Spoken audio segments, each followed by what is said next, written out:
어느 50대 남자의 이야기. 안녕하세요. 방구석 식품 전문가입니다. 이번 시간에는 올바른 유산균 섭취 루틴을 알려드리려고 합니다. 유산균을 어떻게 먹느냐에 따라 정말 그 효과가 천지만별 달라지거든요. 오늘 소개해드리는 루틴을 통해 여러분 모두 올바르게 유산균을 섭취해서 장 건강에 도움이 되셨으면 좋겠습니다. 혹시 유산균 섭취 루틴 이론편 영상 보셨나요? 그 영상에서는 유산균에 대해 우리가 잘못 알고 있는 부분을 바로잡고 올바르게 유산균을 섭취할 수 있는 방법에 대해 설명드렸습니다. 아직 안 보셨다면 이 영상을 보기 전에 먼저 이론편을 꼭 시청해 주세요. 오늘 영상에서는 실천해야 할 루틴 활동에 대해 중점적으로 다루기 때문에 과학적인 원리나 설명이 많이 생략되어 있어요. 이 활동이 왜 필요하고 어떤 원리인지 이해하고 싶으시다면 이론편을 시청해 주세요. 이론편을 보신 후에 오늘 영상을 보시면 루틴을 훨씬 더 쉽게 이해하실 수 있을 거예요. 위에 보이시는 배너를 클릭하시면 이론편 영상을 바로 보실 수 있습니다. 영상 설명란에도 이론편 영상 링크를 남겨놓겠습니다. 영상 설명란은 제목 밑에 더보기를 누르시면 볼 수 있습니다. 유튜브에 어느 50대 남자의 이야기를 검색하셔서 저희 채널에 오셔도 영상을 시청하실 수 있어요. 오늘의 루틴은 총 5단계로 구성되어 있습니다. 먼저 유산균 선택 전 체크리스트를 통해 내가 유산균을 섭취하고자 하는 목적이 무엇인지, 지금 내가 먹는 약이나 내 몸의 질환을 고려했을 때 유산균을 먹어도 되는 몸 상태인지 등을 알아보고, 그 후 유산균 제품 선택 체크리스트를 통해 나에게 맞는 좋은 유산균을 선택하는 방법에 대해 알아볼 겁니다. 유산균을 선택한 후에는 구매한 유산균을 올바르게 섭취하고 보관할 수 있는 방법을 알려드린 뒤, 몸의 반응 확인 체크리스트를 통해 유산균이 내 몸에 맞는지 스스로 확인할 수 있는 방법을 알아볼 겁니다. 이후 유산균과 함께 실천하면 좋은 장건강 자연식 식단을 살펴보고, 지금까지 알아본 루틴을 보기 쉽도록 하나의 시간표로 정리한 유산균 섭취 루틴 하루 시간표까지 알아보면 오늘의 루틴이 마무리됩니다. 영상에서 원하시는 부분만 보고 싶으시다면 영상 화면 터치 후 하단에 보이는 항목을 클릭해 주세요. 챕터란에서 원하시는 챕터를 선택해서 보실 수 있습니다. 챕터란이 안 보이실 때는 영상 제목 밑에 더보기를 누르시면 영상 설명란이 나오는데요. 영상 설명란에도 챕터를 정리해 놓았으니 왼쪽에 있는 시간을 눌러주시면 해당 챕터를 바로 보실 수 있어요. 이렇게 챕터 기능을 활용해 주시면 보다 빠르게 내가 원하는 부분만 찾아서 영상을 시청하실 수 있습니다. 먼저 유산균 섭취 전 체크리스트인데요. 유산균을 본격적으로 섭취하기 전에 내가 어떤 목적으로 유산균을 섭취하고자 하는지, 그리고 내 몸 상태가 유산균을 섭취해도 괜찮은 몸 상태인지를 살펴봐야 합니다. 첫 번째로 섭취 목적을 설정해야 하는데요. 내가 유산균을 왜 먹어야 하는지 유산균을 섭취하기 전에 꼭 생각해 보셔야 해요. 유산균을 섭취하는 목적으로는 크게 5가지가 있습니다. 변비 및 장 건강을 위해서, 면역력 강화를 위해서, 체중, 혈당, 콜레스테롤 조절 같은 대사 건강을 위해서, 또는 피부 개선이나 여성 질환과 관련된 여성 건강을 위해서가 있습니다. 한번 곰곰이 생각해 보시고 내가 유산균을 섭취하고자 하는 목적을 꼭 설정해 주세요. 그리고 나서는 내가 현재 가지고 있는 질환이나 내가 먹고 있는 약을 확인해 봐야 하는데요. 그 이유는 내가 가지고 있는 질환과 유산균이 안 맞을 수 있을 뿐만 아니라, 유산균과 약을 함께 먹었을 때 유산균을 사멸시켜 유산균의 효과를 떨어뜨리는 경우가 있을 수 있고, 반대로 유산균이 다른 약의 효능을 떨어뜨리거나 부작용을 초래할 수 있기 때문입니다. 특히 심장질환자나 장질환자, 그리고 자가면역질환자분들은 먹고 있는 약과 유산균이 안 맞을 수도 있고, 유산균이 오히려 몸에 악영향을 줄 수 있기 때문에 반드시 의료진과 상담 후 의료진이 처방해주는 유산균을 섭취해 주셔야 합니다. 그에 고혈압, 당뇨와 같은 기저질환을 가지신 분들은 유산균을 섭취하셔도 무방하지만 먹고 있는 약과 안 맞을 수도 있으니 주치의나 근처 약사분들께 물어보고 섭취하시는 것을 권장드려요. 또한 항생제를 드시거나 면역 억제 제약을 복용하시는 경우는 약의 영향으로 유산균의 생존율이 저하될 수 있어요. 따라서 내가 기저질환이 있거나 매일 먹고 있는 약이 있을 경우에는 꼭 담당 의사와 상담하시고 의사 선생님께서 권장하는 균주와 섭취 방법, 섭취 시기를 따를 것을 권장드립니다. 담당 의사와 상담이 어렵다면 근처 약국의 약사분들께 여쭤보시는 것도 좋은 대안일 수 있습니다. 두 번째로 유산균 선택 체크리스트를 통해 좋은 유산균을 선택할 수 있는 방법에 대해 알려드리겠습니다. 우리가 유산균을 섭취한다고 했을 때 유산균만 먹는 것이 아니었죠. 맞습니다. 우리는 프로바이오틱스 즉 유산균과 함께 유산균의 먹이인 프리바이오틱스도 함께 섭취하면 좋다고 하였어요. 그래서 제가 오늘 내 섭취 목적에 맞고 품질도 좋은 프로바이오틱스를 선택하는 방법과 그에 맞는 프리바이오틱스를 선택하는 방법을 알려드리겠습니다. 쿠팡에서 가장 많이 팔리고 있는 유산균을 예시로 한번 살펴보겠습니다. 자로우라는 유명 해외 기업에서 제일 잘 나가는 유산균이에요. 그러면 체크리스트를 통해 하나씩 살펴보겠습니다. 먼저 유산균 균류를 선택해야 하는데요. 사실 유산균의 종류가 너무나도 많고 그것을 하나로 정리하는 것은 어려운 일이기 때문에 제가 대표적인 유산균 균류를 목적에 맞게 분류해 놓았어요. 유산균을 고르실 때 체크리스트에 있는 유산균을 위주로 보되 여기에 없는 유산균이 궁금하실 때는 해당 유산균 이름을 구글에 검색하시면 AI가 찾아서 알려줍니다. 그런 식으로 하나하나 검색해서 확인하셔도 되고 아니면 여기 있는 대표적인 균류만 확인해서 제품을 판단하셔도 됩니다. 저와 같이 살펴보면 첫 번째 줄에 있는 균주는 락토비실러스 라노서스 R0011인데요. 이때 면역력 강화에 있는 락토비실러스 라노서스 지지와 같은 균주라고 생각하실 수 있는데 뒤에를 보시면 제품에 있는 균주는 R0011이고 면역력 강화에 있는 균주는 지지이죠. 그렇기 때문에 이 둘은 엄연히 다른 균주라고 보셔야 합니다.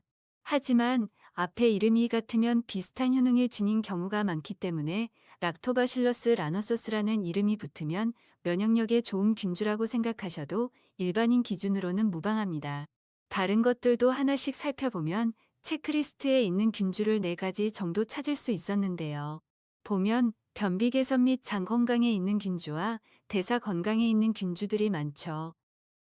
따라서 우리는 이 유산균 제품은 변비 개선과 장 건강 또는 대사 건강을 목적으로 유산균을 섭취하는 사람에게 적합한 유산균이겠구나라고 판단할 수 있어요.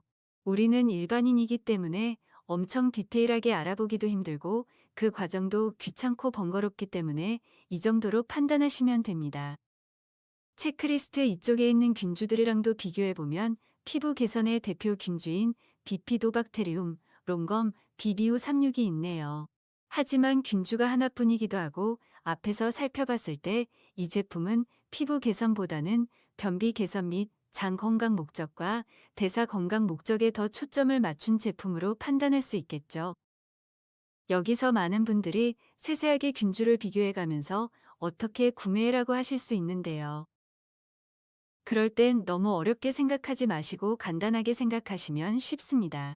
예를 들어 내가 피부 개선에 목적을 두고 유산균을 먹을 거야 라고 하시면 피부 개선에 도움이 된다라고 적혀져 있는 유산균을 찾아보시고 그 제품의 균주가 피부 개선에 도움이 되는 균주인지 확인해 보면 되겠죠.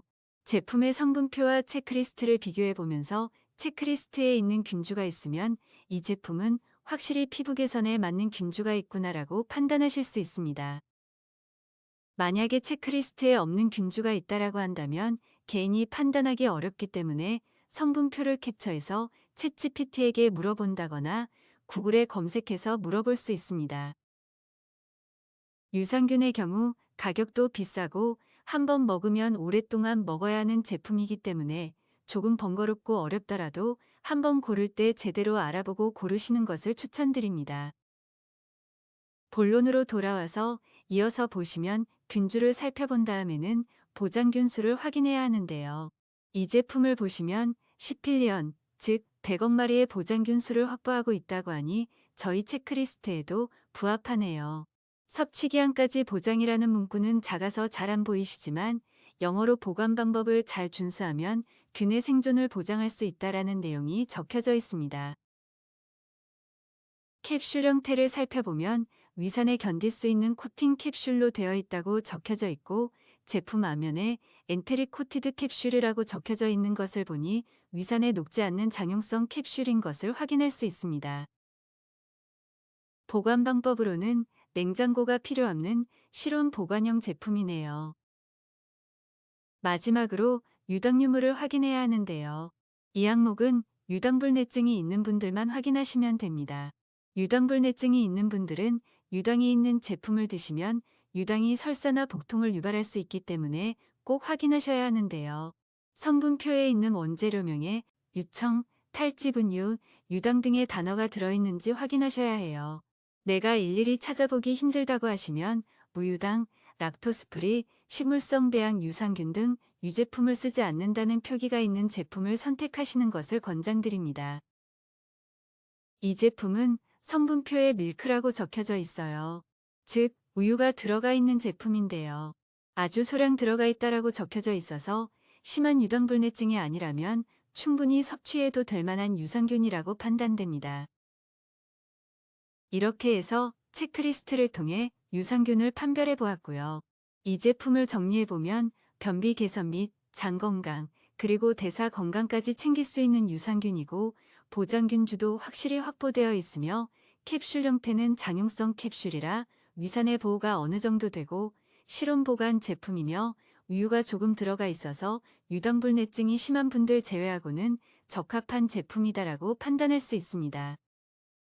다음으로 프리바이오틱스, 즉 유산균 먹이 제품을 살펴보겠습니다. 이 제품은 쿠팡에서 가장 잘 팔리는 프리바이오틱스 제품으로 종근당 제품이에요.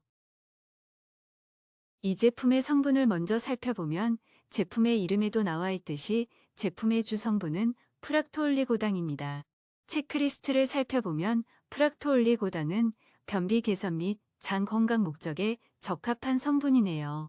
그러면 이 제품은 변비 개선 및 장 건강 목적으로 만든 제품이구나 라고 판단할 수 있어요. 위에 부원료를 보시면 갈락토올리고당이 있네요. 체크리스트를 보니 갈락토올리고당은 장 점막을 강화해주는 성분으로 변비 개선 및 장 건강과 함께 면역력 강화에 도움을 주는 성분이네요.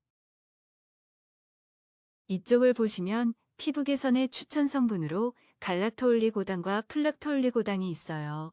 이를 통해 이 제품은 피부 개선에도 도움을 줄 수 있구나라고 확인할 수 있습니다.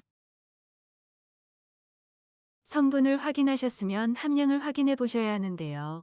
이를 섭취량 기준이 3g 이상은 되어야 효과를 볼 수 있다는 연구 결과가 있어요. 이 제품을 보았을 때 이를 섭취량에 프락토올리고당이 4g이 들어있으니 프락토올리고당의 효과를 확실하게 볼 수 있는 제품입니다. 다음으로 형태를 확인해 보면 분말형인 것을 확인할 수 있고요. 첨가물과 당 성분을 확인해 보니 인공감미료 성분은 없는 것으로 보이고 당 성분도 거의 들어가 있지 않네요. 하지만 유당혼합분말이라는 성분이 들어가 있기 때문에 유당불내증이 있는 사람한테는 설사나 복통을 유발할 수도 있습니다. 따라서 유당불내증이 있는 분들이 이 제품을 섭취하실 때는 소량씩 섭취해 보시고 몸에 맞는다고 하시면 그때는 한 포씩 섭취하시면 될 것 같아요. 이 제품은 나트륨이 들어있지 않아서 고혈압이 있으신 분들께 추천드릴 만한 제품입니다. 마지막으로 프로바이오틱스 병용 여부를 확인해 봐야 하는데요.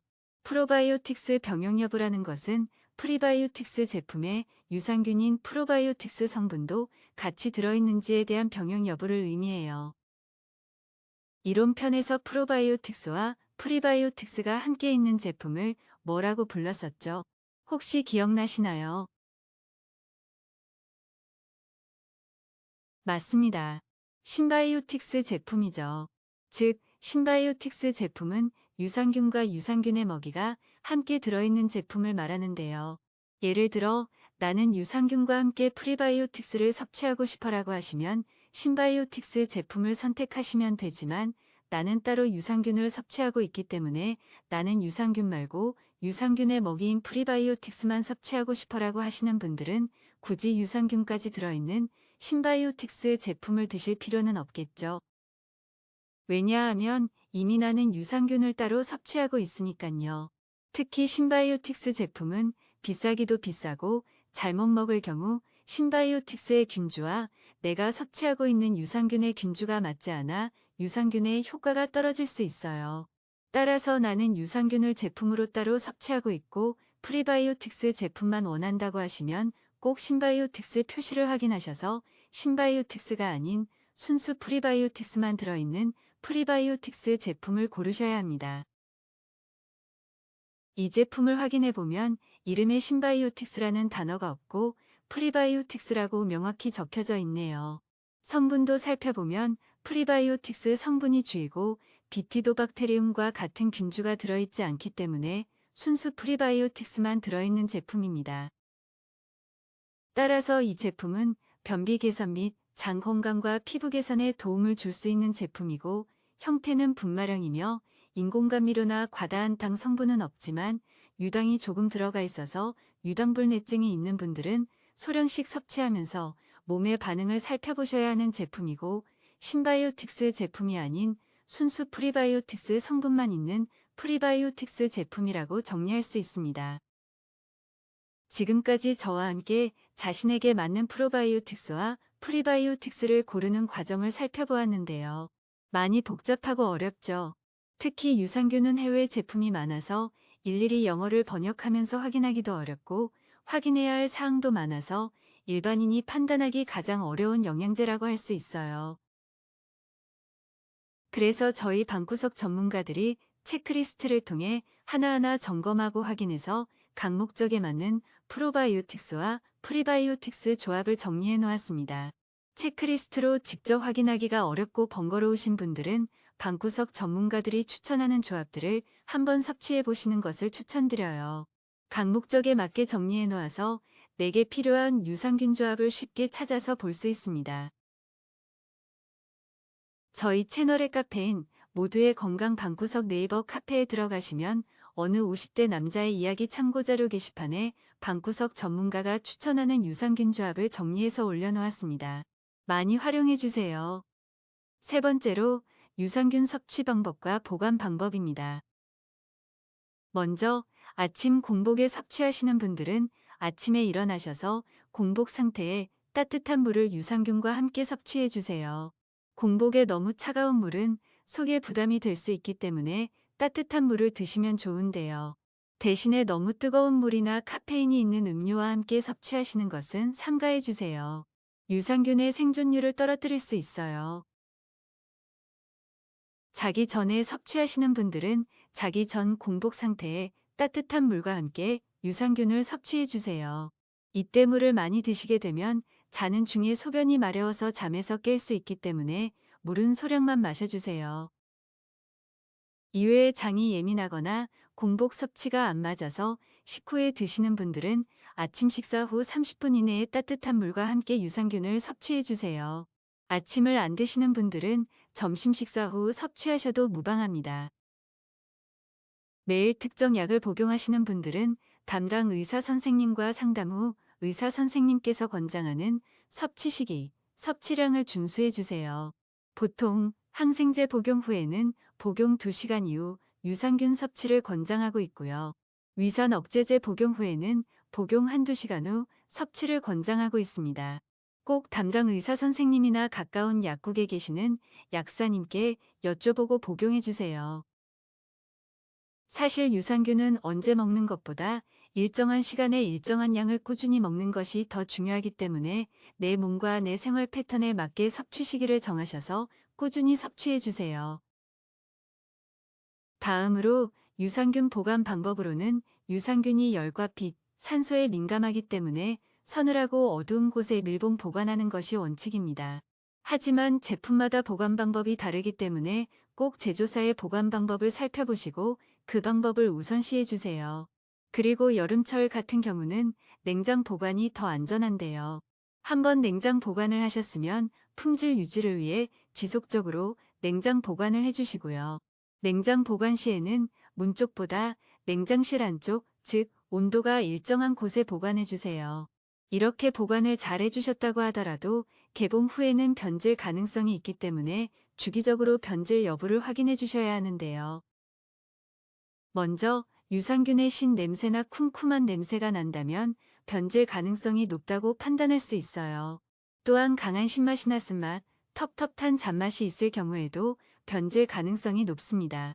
색깔로는 색이 누렇게 변질되었거나 갈색, 회색, 녹색 점처럼 곰팡이가 있을 경우 변질된 것이니 바로 폐기 처분해 주세요. 캡슐이 눅눅하거나 서로 달라붙는 경우도 변질된 것일 수 있으니 제가 말씀드린 증상 중에 한 가지 이상의 증상이 보이신다면 고민하지 마시고 폐기 처분하시는 것을 권장드립니다. 유산균이 비싸고 아깝더라도 변질된 유산균을 드시는 것은 몸에도 해롭고 나중에 문제가 생겨서 병원비로 더 많은 돈이 나갈 수 있기 때문에 바로 폐기 처분하시는 것이 좋습니다. 유산균 섭취 시 주의사항을 기저질환별로 간단하게 살펴보면 고혈압이 있으신 분들은 유산균 제품 내에 염분 함량을 꼭 확인하셔서 염분이 적은 제품을 선택해 주시는 것이 좋아요. 또한 헬베티커스라는 균주는 혈압저하 작용이 강하므로 혈압약과 함께 복용했을 때 혈압을 과도하게 낮출 수 있어 피하시는 것이 좋습니다. 당뇨가 있으신 분들은 당이 없거나 적은 무가당 제품을 선택해 주시는 것이 좋고요. 유당불내증이 있으신 분들은 유당이 들어있는 액상형 요구르트나 요플레 등의 제품을 피해 주세요. 유당불내증이 있으신 분들은 요구르트나 요플레를 간식으로도 섭취하지 않는 것을 추천드립니다. 또한 유산균을 고르실 때도 유당이 없는 무유당 제품, 식물성 배양 유산균 섭취를 권장드려요. 마지막 고지혈증이 있으신 분들은 스타틴이라는 약물을 복용 중일 경우 혈중 콜레스테롤이 과도하게 저하되는 것을 방지하기 위해서 주기적인 혈액 검사가 필요합니다. 따라서 사전에 담당 의사 선생님과의 상담을 통해 권장하는 균주의 유산균을 섭취하는 것을 추천드립니다. 다음으로 몸의 반응 확인 체크리스트를 통해 내가 섭취하고 있는 유산균이 내 몸에 맞는지를 확인해 볼 거예요. 내 몸의 반응은 주기를 정해놓고 주기적으로 확인하시는 것이 좋은데요. 내가 새로운 유산균을 섭취한다고 했을 때 섭취 시점에서 1에서 3일 차는 균이 장에 적응하는 시기예요. 이때는 장 활동 활성화 반응을 확인해 주셔야 하는데요. 배에서 꼬르륵 소리가 난다거나 가스 배출이 잦아진다거나 화장실을 자주 가는 증상은 균이 적응하는 과정에서 생길 수 있는 정상적인 반응입니다. 하지만 설사가 너무 잦거나 복통이 심한 경우에는 유산균 복용량을 조금 줄여보시고 물을 평상시보다 많이 섭취해 주세요. 다음으로 4에서 7일 차는 장내 미생물 균형이 잡히는 시기예요. 이때는 건강하고 규칙적인 장 활동이 있는지 확인해 주셔야 하는데요. 배변 시간이 일정해지거나 변의 색이 갈색이고 형태가 일정하고 속이 가벼워진다면 균이 장에 잘 적응하고 있다는 신호입니다. 하지만 설사와 변비가 번갈아 나타나고 복부팽만이 심해지거나 트림이 많아질 경우는 유산균이 내 몸에 맞지 않다는 신호일 수 있어요. 특히 유당불내증이 있으신 분들은 제품 내에 유당이 있어 설사나 복부팽만 같은 증상이 있을 수 있으므로 부유당, 무부영제, 저자극 제품으로 교체해 주세요. 14일 차 이후에는 장내 생태계가 안정화되는 시기예요. 이 시기에는 몸의 다양한 변화를 확인해 봐야 하는데요. 배변 리듬이 하루 1에서 2회 일정해지고 변 냄새가 감소하며 피부 트러블 감소, 입냄새 완화, 피로도 감소 등의 다양한 효과가 있다면 아주 정상적인 반응입니다. 하지만 여전히 복부 통증, 가스, 설사가 잦고 피부 트러블이 더 악화되거나 컨디션이 안 좋아질 경우에는 유산균이 내 몸에 맞지 않다고 판단할 수 있어요. 14일 동안 꾸준히 복용했는데도 몸에 좋은 반응보다 안 좋은 반응이 많다는 것은 그 유산균이 내 몸에 맞지 않다는 것입니다. 이땐 유산균이 아깝지만 그 유산균을 즉시 복용 중단해 주시고 다른 제품으로 교체하시는 것을 권장드립니다. 아깝다고 계속 드시면 몸에 더 안 좋은 영향을 줄 수 있기 때문에 꼭 복용 중단을 해주시고 다른 제품을 섭취해 주세요. 정착기 이유는 우리가 노력해서 만든 좋은 장내 생태계를 유지하는 시기입니다. 이때 확인해보면 좋은 몇 가지 사항들이 있는데요. 첫 번째로 유산균 효과 지속 여부 확인하기입니다. 초반에는 유산균의 효과를 크게 느낄 수 있지만 점차 그 효과가 줄어들 수 있어요. 반면에 처음부터 큰 효과를 느끼지 못하신 분들도 계실 겁니다. 그런 분들께는 내가 섭취한 유산균 제품의 균주와 다른 균주를 가진 유산균 제품을 섭취해 보시는 것을 추천드려요. 새로운 유산균 제품을 통해 새로운 균주를 내 장 생태계에 투입하면 더 좋은 효과가 나타날 수 있어요. 새로운 유산균을 꾸준히 섭취하시면서 내 몸의 반응을 살피는 과정을 다시 시작해 주시는 겁니다. 이 과정이 힘들고 오래 걸린다고 생각이 드실 수 있으시지만 한평생 함께 갈 동반자를 찾는다고 생각하시면 생각보다 오래 걸리는 일은 아닐 겁니다. 나에게 딱 맞는 유산균 제품을 찾아가는 과정이라고 생각해 주시고 새로운 유산균 제품을 섭취해 보세요. 두 번째로 유산균 섭취 후 부작용 확인하기입니다. 매일 먹어도 괜찮았던 유산균이 어느 날 복통이나 설사를 유발한다면 아래의 사항들을 확인해 주셔야 하는데요. 먼저 내 몸의 상태 또는 내가 가지고 있는 질환이 유산균을 먹어도 되는 상태인지 확인하셔야 합니다. 이것은 내가 스스로 판단할 수 없기 때문에 꼭 병원에 가셔서 의사 선생님이나 약사님께 유산균을 먹어도 되는지 여쭤봐야 해요. 그리고 나서 내가 먹는 약도 확인해 주셔야 하는데요. 어느 날부터 내가 새롭게 먹는 약이 있고 그 시점부터 배가 조금씩 아프거나 설사를 했다면 그 약과 유산균이 안 맞을 수 있어요. 이 부분도 의사 선생님이나 약국에 있는 약사분들께 여쭤봐야 합니다.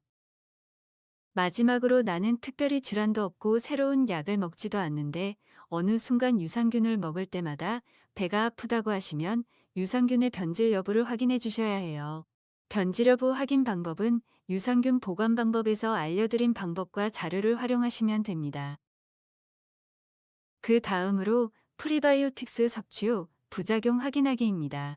유산균을 먹었을 때는 괜찮은데 유산균의 먹이인 프리바이오틱스를 제품으로 섭취할 경우 배가 아프거나 설사를 한다면 프리바이오틱스 제품과 내 장이 맞지 않은 것일 수 있어요. 프리바이오틱스는 자연식품으로도 섭취가 가능하니 다른 프리바이오틱스 제품으로 바꿔서 섭취해 보았는데도 증상이 호전되지 않으면 자연식으로 섭취해 주세요. 대표적인 프리바이오틱스인 갈락토올리고당과 프락토올리고당이 많이 함유되어 있는 식품을 각각 정리해 놓았으니깐요. 참고하셔서 자연식품으로 프리바이오틱스를 섭취해 주시면 되겠습니다. 마지막으로 섭취 목적 확인하기입니다. 앞에서 우리가 유산균 제품을 선택하기 전에 목적을 설정하였었죠. 그렇다면 우리가 지금 먹고 있는 유산균 제품은 처음에 설정한 목적에 맞는 유산균 제품일 겁니다. 하지만 시간이 지나면서 새로운 섭취 목적이 생기셨다면 기존 유산균 제품을 섭취하시기보다는 새로운 섭취 목적에 맞는 유산균 제품을 섭취해 주시는 것이 좋아요. 예를 들어 처음에는 장 건강에 초점을 맞추어서 유산균 제품을 섭취하였지만 지금은 장 건강과 함께 콜레스테롤 관리에 초점을 맞추고 싶다고 하시면 기존 유산균 제품을 지속적으로 섭취하시는 것보다 콜레스테롤 개선에 초점을 맞춘 유산균 제품을 구매해서 섭취하시는 것이 좋다는 겁니다. 왜냐하면 유산균 제품에 따라 유산균의 균주가 다르고 균주에 따라 그 효과가 조금씩 다르기 때문이에요. 따라서 아무 생각 없이 습관처럼 유산균 제품을 섭취하는 것보다 유산균 한 통을 다 드셨을 때 그 주기에 맞춰서 나는 이 유산균을 어떤 목적으로 먹고 있지? 나는 유산균을 통해 어떤 효과를 원하지? 를 다시 한번 생각해 보시는 것이 좋습니다. 이 과정을 통해서 나에게 필요한 유산균 제품을 찾을 수 있고 그 제품을 섭취함으로써 유산균을 통해 내가 얻고자 하는 효과를 얻으실 수 있을 겁니다. 지금까지 유산균을 섭취하면서 내 몸의 반응을 체크할 수 있는 사항들을 주기별로 살펴보았는데요. 지금부터 다루는 내용들은 유산균을 섭취하시면서 참고하시면 좋을 법한 내용들을 정리한 내용들입니다. 완전히 새로운 내용이 아닌 지금까지 알아본 내용들을 정리해 놓은 것이라고 생각하시면 되는데요. 간단히 살펴보면 먼저 유산균 제품을 다른 제품으로 바꾸면 좋은 경우인데요. 하나의 유산균 제품을 1년 이상 섭취한 경우에는 장내 생태계의 다양성을 위해 다른 유산균 제품을 섭취해 보시는 것을 권장드려요. 만약 유산균을 3에서 6개월 이상 부작용 없이 섭취하였는데도 큰 효과를 못 보셨다면 다른 유산균 제품을 섭취해 보시면서 나에게 딱 맞는 유산균 제품을 찾아주세요. 마지막으로 유산균 섭취 목적이 바뀐 경우 그 목적에 맞는 균주를 가진 유산균 제품을 골라서 섭취해 주시면 원하는 효과를 얻으실 수 있습니다. 이외에 프리바이오틱스 제품 섭취를 중단하거나 제품을 바꾸면 좋은 경우도 정리해 놓았는데요.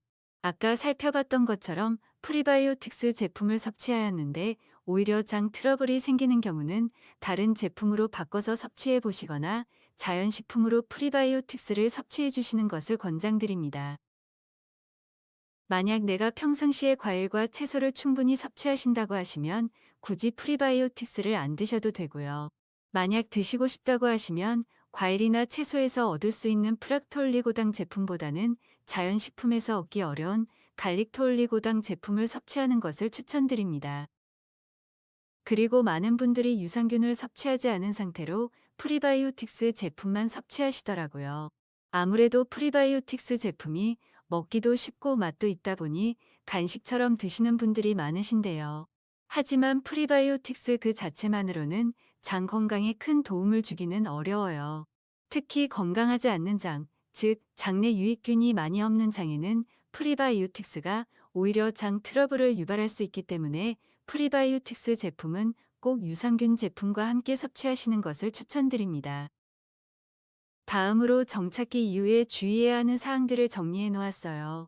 장이 건강해져서 이제는 유산균 제품을 안 먹어도 좋은 장내 생태계가 유지될 거라고 생각하시고 유산균 섭취를 중단하시는 분들이 많은데요. 장내 생태계는 내가 먹는 음식과 장 환경에 따라서 쉽게 변하기 때문에 내가 힘들게 만들어 놓은 좋은 장내 생태계가 금방 안 좋게 바뀔 수 있어요. 따라서 좋은 장내 환경을 유지하기 위해서는 유산균 제품을 통해 좋은 유익균인 유산균을 지속적으로 공급해 주셔야 합니다. 또 많은 분들이 식단 실천 없이 단순히 유산균 제품만 섭취하시는 분들이 많은데요. 이 부분은 이론편에서 설명드렸듯이 장에 유산균을 투입하더라도 유산균이 먹을 수 있는 유산균의 먹이인 프리바이오틱스가 충분하지 않으면 유산균이 사멸할 수 있습니다. 따라서 유산균의 먹이가 풍부한 장 건강 식단을 꾸준히 실천하시는 것이 중요해요. 장 건강 식단은 조금 있다가 식단표를 통해서 소개해 드릴 겁니다.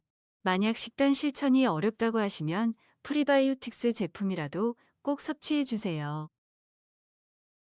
그리고 많은 분들이 하는 실수가 하나 더 있는데요. 바로 유산균 섭취량을 함부로 늘리는 것이에요. 이론편에서도 설명드렸다시피 유산균을 많이 먹는다고 좋은 것은 아니에요. 오히려 장 트러블을 유발할 수 있기 때문에 제품에서 권장하는 양을 꾸준히 섭취하는 것이 중요합니다. 마지막으로 앞에서 살펴보았던 것처럼 내 몸이 아프거나 새롭게 먹은 약이 없는데도 매일 먹던 유산균이 어느 순간부터 복통과 설사를 유발한다면 유산균의 변질 여부를 꼭 확인해 주시고 변질되었다고 판단되면 과감하게 폐기 처분해 주세요. 아깝다고 계속 드시면 오히려 몸을 망가뜨려서 병원비가 더 드실 수 있습니다. 지금까지 몸의 반응 체크리스트를 확인해 보았는데요. 내 몸의 반응을 주기적으로 확인하는 것은 정말 중요한 과정이에요. 아무리 좋은 음식과 영양제를 먹더라도 내 몸에 맞지 않으면 내 몸을 오히려 해롭게 할 수 있습니다. 그러니 꼭 주기적으로 내 몸의 반응과 신호에 귀를 기울이셔서 그에 맞는 적절한 대처를 해주세요. 내 몸의 반응을 주기적으로 확인하는 것은 건강이라는 긴 마라톤에서 올바른 방향으로 갈 수 있도록 내가 가야 할 방향을 끊임없이 확인하고 점검하는 것입니다. 마지막으로 장 건강을 위한 자연식 식단입니다. 아침 식단으로는 밥 식단과 간편 식단이 있는데요. 밥 식단은 아침에 밥을 꼭 챙겨 드시는 분들을 위한 식단이고요. 간편 식단은 아침을 따로 차려 드시기 어려우신 분들을 위해 간단하게 드실 수 있도록 만든 식단입니다. 먼저 밥 식단을 보시면 밥, 단백질 반찬, 발효식품으로 구성되어 있습니다. 밥은 잡곡밥을 드시면 좋은데요. 잡곡밥의 풍부한 식이섬유가 장 운동을 돕고 장내 유익균의 먹이가 됩니다. 또한 정제된 쌀보다 배별 리듬 개선에 효과가 크다고 해요. 특히 현미밥은 소화, 흡수가 느려 혈당을 천천히 올려주고 혈당 조절에 중요한 마그네슘이 풍부하기 때문에 당뇨 환자분들께 정말 추천드립니다. 단백질 반찬의 경우 아침 공복에 바로 기름진 고기를 섭취하는 것보다 두부나 계란과 같은 부드러운 단백질 음식을 통해 단백질을 공급해주는 것이 좋은데요. 특히 단백질은 장점막 회복에 필요한 영양소이기 때문에 꼭 섭취해주는 것이 좋습니다. 발효식품으로는 국으로 된장국이나 청국장을 섭취해 주시면 좋은데요. 된장이 발효하는 과정에서 생성된 바실러스 서브틸리스균과 젖산균이 장내 미생물 균형을 유지해 줍니다. 반찬류로는 김치나 낫또 등의 발효 반찬을 드셔주시면 바실러스균이 장 점막에 직접 작용하며 단백질 소화를 돕고 김치의 젖산균이 장내 환경을 산성화시켜 유익균을 활성화시킵니다. 다음으로 간편 식단인데요. 장 건강을 위한 한 끼 요거트 오트밀 조합을 만들어 봤어요. 요거트가 들어가 있기 때문에 심한 유당불내증이 있으신 분들은 밥 식단을 드시는 것을 권장드립니다. 그러면 각 재료들을 살펴볼게요. 먼저 식이섬유와 프리바이오틱스가 풍부한 귀리 오트밀 30g과 장내 환경 개선에 도움을 주는 무가당 요거트 또는 그릭 요거트 150ml, 에너지를 보충해주는 바나나 반개, 뇌와 혈관 건강에 좋은 호두 3알, 향산화 효과에 탁월한 베리류 한 줌을 넣어서 드시면 됩니다. 오트밀과 요거트 양은 자신의 양에 맞게 조절하시면 됩니다. 만드는 방법으로는 오트밀에 물을 부어서 전자레인지에 1에서 2분만 데워주시면 따뜻하고 부드러운 오트밀 베이스가 완성됩니다. 무가당 플레인 요거트 150ml를 그릇에 붓고 그 그릇에 오트밀을 넣어 섞어주세요. 그러면 그 위에 하나씩 토핑들을 추가해 주시면 되는데요. 바나나 반 개를 슬라이스해서 넣어주시고 그 위에 잘게 부순 호두 2-3알을 뿌리시면 단맛과 함께 고소한 맛이 돌게 됩니다. 추가로 블루베리나 딸기와 같은 베리류 과일을 올려주시고 취향에 맞는 각종 토핑을 더해주시면 맛있고 건강한 오트밀 한 끼가 완성됩니다. 이렇게 만든 오트밀은 단순한 아침 식사가 아니라 장 건강을 챙기는 건강하고 든든한 한 끼가 될 거예요. 이제 점심 식단을 살펴볼 텐데요. 점심 식단은 밥, 단백질 반찬, 나물 반찬, 발효식품으로 구성되어 있습니다. 밥은 아침 식단과 동일하게 잡곡밥을 추천드리고요. 단백질 반찬은 생선 반찬이나 고기 반찬 중에 하나를 골라서 섭취해 주시면 좋습니다. 특히 생선의 오메가3는 뇌 건강에도 탁월하니 주 2에서 3회 섭취해 주시는 것을 추천드려요. 이런 단백질 반찬과 곁들일 수 있는 음식으로 병아리콩 샐러드가 있는데요. 병아리콩은 식이섬유가 풍부해 혈당 관리에 탁월하고 장 건강에도 도움을 줄 수 있어 추천드립니다. 나물 반찬은 브로콜리와 미역을 추천드리는데요. 브로콜리에 있는 식이섬유와 설포라판이 장내 염증을 줄여주고 유익균 성장에 도움을 줍니다. 또한 미역의 알긴산이 장내에 독소를 흡착해 배출하고 변비 예방에도 탁월하다고 하네요. 발효식품으로는 반찬과 국류가 있는데요. 특히 시금치 된장국을 추천드려요. 시금치에 있는 풍부한 섬유질과 마그네슘이 장 운동을 활성화시켜주고 된장을 풀어 국으로 끓여 드시면 부드럽게 섭취하실 수 있어요. 다음으로 저녁 식단인데요. 저녁 시간은 밥, 단백질 반찬, 샐러드로 구성되어 있습니다. 저녁에는 밥으로 잡곡밥이나 찐 고구마, 찐 감자 중 하나를 선택해서 섭취하시는 것을 추천드립니다. 단백질 반찬으로는 생선구이나 소, 돼지, 닭 등 자신에게 맞는 단백질 반찬을 섭취하시는 것을 추천드립니다. 만약 점심때 생선을 못 드셨다면 저녁에 생선을 섭취하시는 것도 좋아요. 저녁 식단에서 단백질 반찬을 챙기는 것은 매우 중요한데요. 단백질을 섭취하면 혈당을 안정시키고 포만감을 오래 지속시켜 불필요한 야식을 줄여줍니다. 또한 근육을 생성하고 유지하는 데에도 꼭 필요하고요. 오메가3 강화 계란 같은 경우는 달걀의 해조류, 어분 등을 사료로 주어 계란 속에 동물성 오메가3가 함유되어 있는 계란이에요. 단백질과 함께 오메가3를 섭취할 수 있는 음식으로 생선 섭취가 어려우신 분들께 추천드립니다. 샐러드로는 삶은 양배추와 브로콜리에 요거트 드레싱을 해 드시면 좋은데요. 여기에 아미시나 들깨, 호두, 베리류 과일 등 취향에 맞게 곁들이셔서 자신만의 샐러드를 만들어 드실 수 있어요. 양배추 같은 경우 장점막을 보호하고 속을 편하게 만들어주는 식품으로 유명하죠. 또 요거트 트레싱은 유산균을 직접 공급해 줄 뿐만 아니라 샐러드 섭취를 부드럽게 도와줍니다. 마지막으로 장 건강에 도움이 되는 간식 식단을 소개해 드릴 텐데요. 첫 번째 식단은 간단한 간식을 드시고 싶은 분들께 추천하는 차와 과일 조합 간식입니다. 저는 녹차, 보이차, 캐모마일차, 보리차를 추천해 드리는데요. 각 차의 효능과 주의사항을 읽어보시고 자신에게 필요한 차를 선택해서 드시는 것을 추천드려요. 이외에도 다른 좋은 차들도 많으니 자기 몸과 자기 입맛에 맞는 차를 섭취해 주세요. 과일을 살펴보면 제가 장 건강을 위한 과일 조합을 만들었어요. 사과와 바나나, 그리고 키위 조합인데요. 이 세 가지 과일 모두 장 건강에 탁월한 과일이기 때문에 너무 배부르지 않게 적당한 양을 정해서 드시는 것을 권장드립니다. 다음으로 차와 스낵 조합 간식이에요.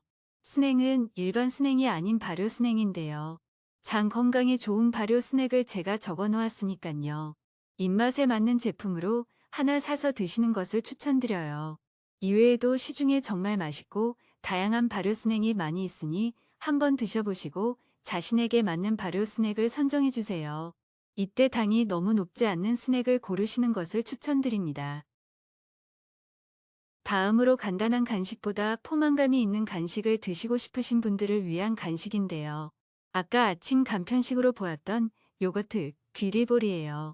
귀리 오트밀과 요거트 양만 조금 줄인다면 든든한 간식이 될 수 있어요. 하지만 요거트 귀리볼은 심한 유당불내증이 있으신 분들이 먹기 힘들다는 단점도 있어요. 그래서 제가 유당불내증이 있으신 분들도 먹기 좋은 든든한 간식을 가지고 왔습니다. 바로 고구마 캐피어 볼인데요. 고구마를 삶아서 으깬 후 고구마에 캐피어를 부어 섞어 그 위에 각종 토핑을 뿌려주면 되는 간단한 간식이에요. 고구마에는 유산균의 먹이가 되는 저항성 전분이 풍부하고 캐피어에는 다양한 유산균이 있을 뿐만 아니라 유당분의 효과에도 탁월하여 유당불내증이 있는 사람들도 부담 없이 섭취하실 수 있어요. 계피가루는 취향에 따라 호불호가 있기 때문에 좋아하시는 분들만 넣으시면 되고요. 꿀은 캐피어의 산미를 완화하고 고구마의 단맛을 끌어올려주기 때문에 한 티스푼 정도 넣어 드시는 것을 추천드립니다. 이때 캐피어의 경우 우유나 유제품보다는 유당이 없는 제품이지만 완전히 유당이 없는 무유당 제품으로 보기 어렵고 제품 내에 발효균이 많기 때문에 심한 유당불내증이 있으시거나 예민한 장을 가지고 계신 분들은 소량씩 섭취하시면서 몸의 반응을 살펴주세요. 소량씩 섭취했을 때 괜찮을 경우 조금씩 섭취량을 늘려주시는 것을 권장드립니다. 반면에 속에 안 맞는다고 하시면 캐피어 없이 고구마만 부드럽게 해서 드셔도 괜찮습니다. 캐피어가 장에 부담을 덜 주면서도 장 건강에 도움이 되는 제품인 것은 맞지만 자신과 안 맞는 제품이라면 섭취하지 않으시는 것을 권장드려요. 장 건강 식단 이외에도 장 건강에 도움이 되는 프리바이오틱스 제품을 정리해 놓았으니깐요. 한번 살펴보시고 자신이 먹는 식단의 아래 식품들을 추가해 주세요. 유산균의 먹이가 되어 장내 환경을 좋게 만들어 줄 거예요. 여기서 갈락토올리고당은 식품으로는 충분한 양을 섭취하기 어렵기 때문에 갈락토올리고당을 섭취하고 싶으신 분들은 제품으로 섭취하시는 것을 추천드립니다. 마지막으로 유산균 섭취 루틴 하루 시간표를 살펴보겠습니다. 오늘 살펴본 루틴을 정리한 간단한 시간표라고 생각하시면 되는데요. 시간표를 살펴보시면 기상 후 아침 식사 전 공복 상태에 따뜻한 물과 함께 유산균을 섭취해 주시면 되는데요. 이때 꼭 유산균을 기상 직후 공복 상태에 안 드셔도 된다고 하였죠. 어느 시간이든 내 몸과 내 생활 패턴에 맞게 일정하게 섭취해 주시면 됩니다. 그리고 나서 제가 소개해드린 식단을 활용하여 장 건강 식단을 실천해 주시고 식사 후에는 프리바이오틱스 제품을 따뜻한 물과 함께 섭취해 주세요.